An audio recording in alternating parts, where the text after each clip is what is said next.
nobody really knows what that one is all about. We're going to find out pretty soon, I guess. The Iranian foreign minister this afternoon said if the U.S. is serious about negotiations, that you would call up Israel and request that they stop their airstrikes. Will you make that request? Well, I think it's very hard to make that request right now. If somebody's winning, it's a little bit harder to do than if somebody's losing. But we're ready, willing, and able, and we've been speaking to Iran, and we'll see what happens. Mr. President, what was the thought process behind 2-week timetable? Just time to see whether or not people come to their senses. Mr. President, did the Europeans help at all in talking with the Iranians? No, they didn't help. No. Iran doesn't want to speak to Europe. They want to speak to us. Europe is not going to be able to help in this. 20 years ago, you were skeptical of the Republican administration that attacked a Middle East country on the idea of questionable intelligence of weapons of mass destruction. How is this moment different with Iran? Well, there were no weapons of mass destruction. I never thought there were. And that was somewhat pre-nuclear. You know, there was a nuclear age, but nothing like it is today. And it looked like I'm right about the material that they've gathered already. It's a tremendous amount of material. And I think within a matter of weeks, or certainly within a matter of months, they're going to be able to have a nuclear weapon. We can't let that happen. I was very much opposed to Iraq.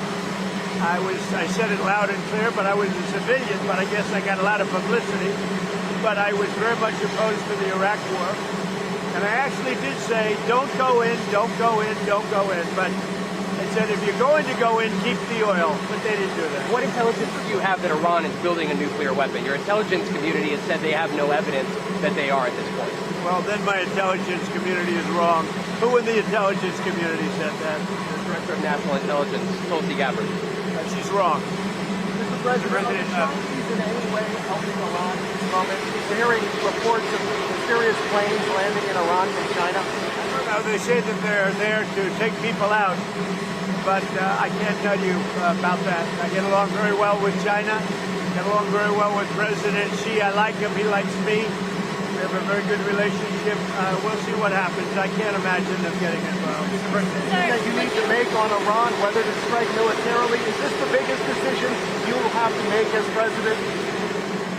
Well, I can't tell you that. I have to see what happens. I can't, really say that. It depends what the decision is.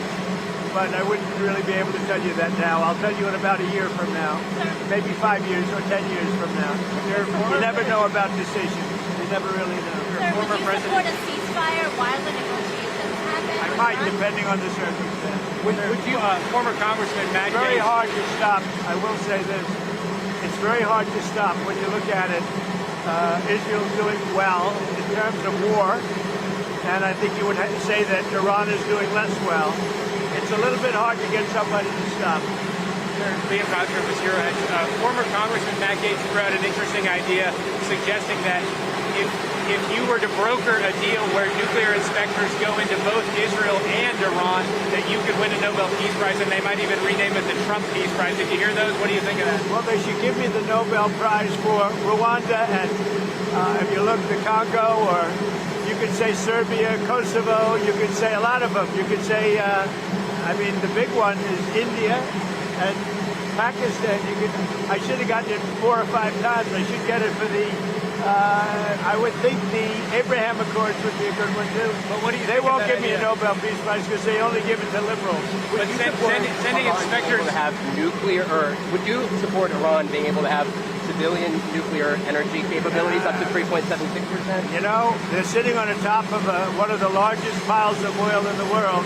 I just don't know why they need that for civilian work.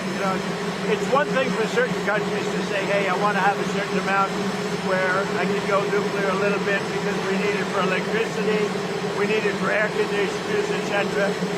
But when you're sitting on one of the largest oil piles anywhere in the world, it's a little bit hard to see why you need that. Yeah.